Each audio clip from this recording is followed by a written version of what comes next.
Hi hello everyone, எல்லாம் எப்படி இருக்கீங்க? ஒரு சில பேர் ரொம்ப இங்கிலீஷ் பேசணும் அப்படின்னு சொல்லிட்டு ரொம்ப ஆசையா இருக்காங்க. ஆனா அவங்களுக்கு நிறைய வார்த்தைகளும் தெரியுது.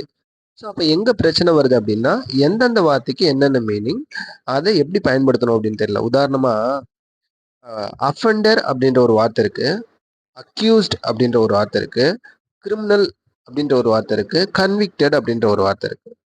ஸோ இந்த வார்த்தைகளை, இந்த மாதிரியான வார்த்தைகளை எல்லாமே நம்ம எப்படி பயன்படுத்தணும், ரொம்ப கேர்ஃபுல்லா பயன்படுத்தணும். வார்த்தையை மாறி பயன்படுத்திட்டோம் அப்படின்னா இதற்கான சென்டென்ஸோட முழு மீனிங்கா மாறிடும். உதாரணத்துக்கு இப்போ இங்க பாருங்க, who is going to jail.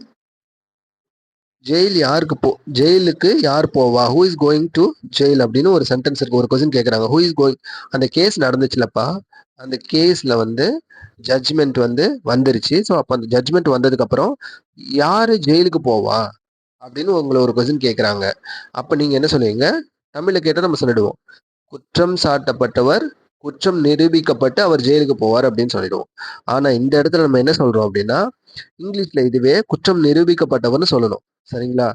அந்த குற்றத்தை கன்ஃபார்ம் பண்ணி அவருக்குரிய தண்டனை விதிச்சவர் மட்டும்தான் ஜெயிலுக்கு போக முடியும். ஸோ அந்த இடத்துல நீங்க தமிழ்ல சொல்லும்போது குற்றம் நிரூபிக்கப்பட்டவர் தான் ஜெயிலுக்கு போவார் அப்படின்னு சொல்லிடுவீங்க. பட் இங்கிலீஷ்ல அஃபெண்டர் அப்படின்னு ஒரு வார்த்தை இருக்கு, ரெண்டு அக்யூஸ்ட் அப்படின்னு ஒரு வார்த்தை இருக்கு, மூணு கன்விக்டட் அப்படின்னு ஒரு வார்த்தை இருக்கு, நாலு கிரிமினல் அப்படின்னு ஒரு வார்த்தை இருக்கு.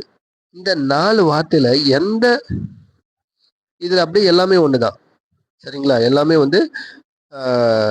அந்த கிரிமினல் கேசஸ் பத்தி இப்போ வரக்கூடிய சம்மந்தப்பட்ட வார்த்தைகள். பட் இதுல யாருக்கு ஜெயிலுக்கு போவா, இந்த அஃபெண்டர் போவாரா, அக்யூஸ்ட் போவாரா, கன்விக்டட் போவாரா, கிரிமினல் போவாரா, இந்த 4 வார்த்தையில யார் ஜெயிலுக்கு போவான்னு உங்களுக்கு தெரியணும்ல. அப்படி கேட்டாதான், அப்படி தெரிஞ்சிருந்தாதான் நீங்க அந்த டைம்ல, நீங்க ஒரு லாயரா இருக்கீங்க, இல்ல நீங்க ஒரு ஜட்ஜா இருக்கீங்க அப்படின்னா அந்த டைம்ல ஃபர்தரா நீங்க ப்ரொசீட் பண்ண முடியும். ஸோ அப்ப இந்த வார்த்தைகள் எது எதுக்கு என்னென்ன மீனிங் அப்படின்னு சொல்லிட்டு நிச்சயமா தெரிஞ்சிருந்தா தானே முடியும். ஸோ அதை பத்தி நம்ம நிறைய இன்னைக்கு தெரிஞ்சுக்க போறோம். ஸோ இதுக்கான ஆன்சர் உங்களுக்கு தெரிஞ்சிருந்ததுன்னா மறக்காம கமெண்ட்ல சொல்லுங்க. ஓகேங்களா? ஸோ இதை பத்தியும் இன்னைக்கு நம்ம ஜஸ்ட் பார்க்கலாம். ஓகேவா? ஸோ அதுக்கு முன்னாடி ஒரு சென்டென்ஸ்ல 2 சென்டென்ஸ் இருக்கு. முதல்ல ஒரு சென்டென்ஸ், ரெண்டாவது ஒரு சென்டென்ஸ் இருக்கு. அப்படின்னா இந்த ரெண்டுத்தையும் ஜாயின் பண்ணணும், இந்த ரெண்டுத்தையும் ஜாயின் பண்ணணும், சேர்த்து நான் சொல்லணும். இங்க பாருங்க, நேத்து நான் கடலுக்கு போயிட்டு இருந்தேன். நேத்து நான் கடலை பார்க்க, அதாவது கடலை பார்க்கறதுக்கு போயிட்டு இருந்தேன். ஸோ அப்போ நான் என்னோட ஃப்ரெண்டை பார்த்தேன் அப்படின்னு சொல்றோம். அப்போ இதையே நம்ம பிரித்து சொல்லும்போது, நான் கடலை பார்க்க போய் கொண்டிருந்தேன் அப்படின்னு ஒரு சென்டென்ஸும், என்னுடைய நண்பனை சந்தித்தேன் அப்படின்னு ஒரு சென்டென்ஸும், தனித்தனியான சென்டென்ஸை தான் நம்ம ஒன்றா சேர்த்து நான் கடலை பார்க்க போய் கொண்டிருந்த பொழுது என் நண்பனை பார்த்தேன்னு சொல்லிட்டு ஒரே சென்டென்ஸாக சேர்க்கிறோமா. ஸோ அந்த மாதிரி ஒன்றா சேர்க்கறதுக்கு யூஸ் பண்ணக்கூடிய வார்த்தை தான் கனெக்டர்ஸ் அப்படின்னு சொல்லிட்டு இங்கிலீஷில் நம்ம அந்த சின்ன சின்ன வார்த்தையை நம்ம யூஸ் பண்ணுறோம். ஓகேங்களா? அப்போ இங்கிலீஷ் சென்டென்ஸ் இங்கிலீஷ் பொறுத்த வரைக்கும் என்னென்ன கனெக்டர்ஸ் இருக்கு, கனெக்டர்ஸ் தான் என்னென்ன வார்த்தைகள் வருது அப்படின்னு பார்த்தீங்கன்னா நிறைய வார்த்தைகள் இருக்கு. பட் அதில் நம்ம முக்கியமாக பயன்படுத்துறது அண்டு, பட்டு, அல்தோ இல்லை தோன்னு சொல்லுவோம். நிறைய பேர் ஈவன் தோன்னு ஸ்கூல்ல படிச்சிருப்போம். சரிங்களா?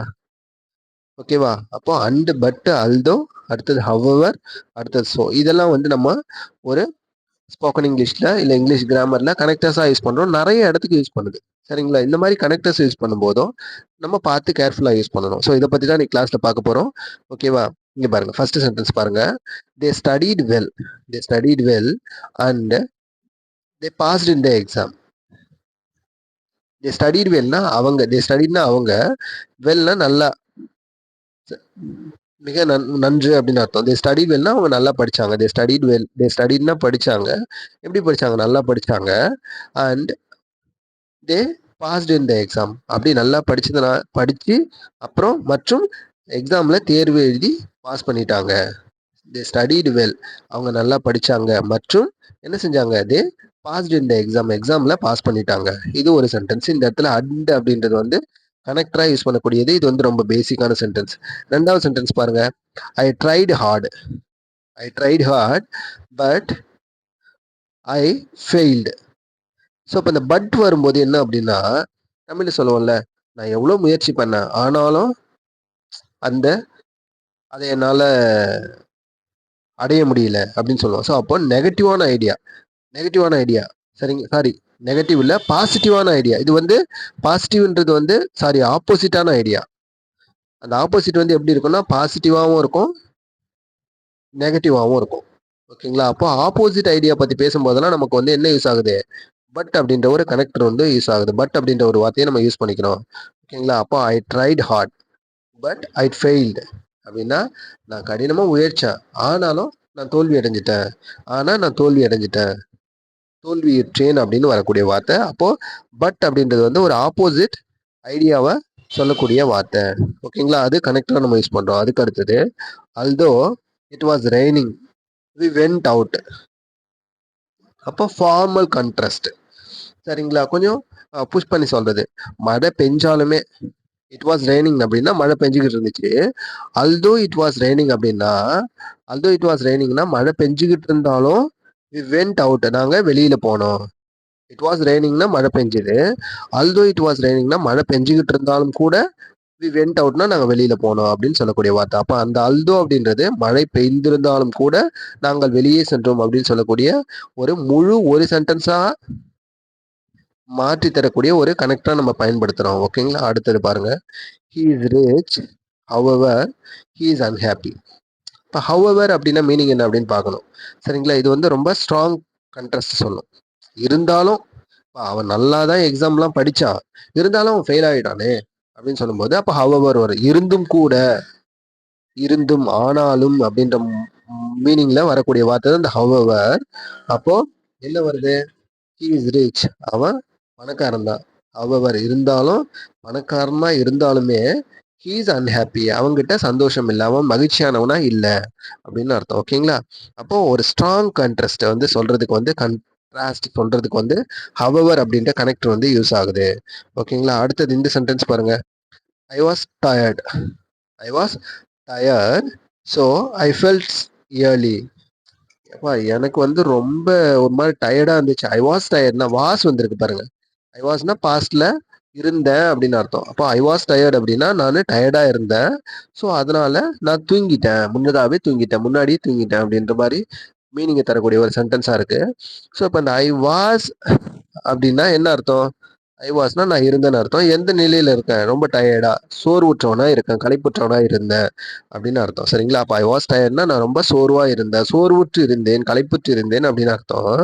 ஸோ அதனால தான் நான் தூங்கிட்டேன். ஸோ அப்போ இந்த ஸோன்றது என்ன வருது அப்படின்னா அதனோட ரிசல்ட்டை தருது.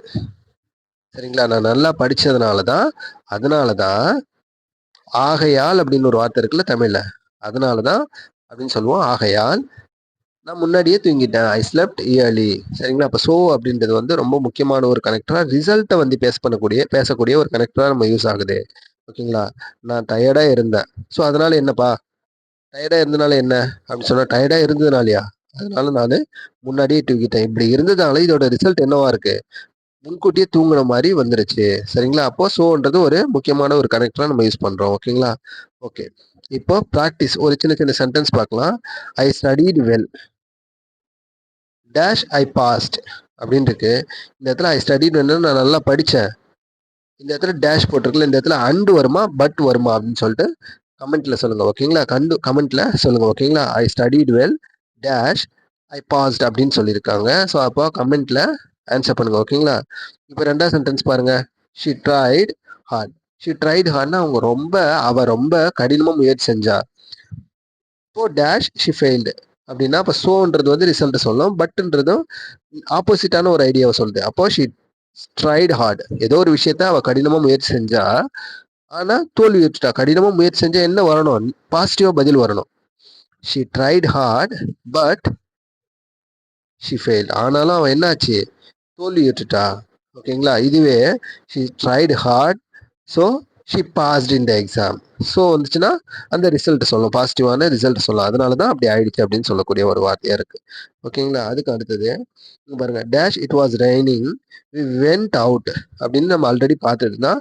ஸோ இந்த இடத்துல இட் வாஸ் ரெய்னிங்னா மழை பெஞ்சிட்டு இருந்துச்சு, although it was raining we went out அப்படின்ற அல்தோ அப்படின்ற கனெக்ட் வந்து யூஸ் பண்றோம். ஓகேங்களா? அடுத்தது பாருங்க, அடுத்தது என்ன, I was tired so I was tired dash I slept early. நான் ஆல்ரெடி சொன்ன மாதிரி ஸோ ஐ ஸ்லெப்ட் ஏர்லி. நான் வந்து ரொம்ப டயர்டாக இருந்தனால நான் முன்னாடியே தூங்கிட்டேன் அப்படின்ற பொருளில் வருது.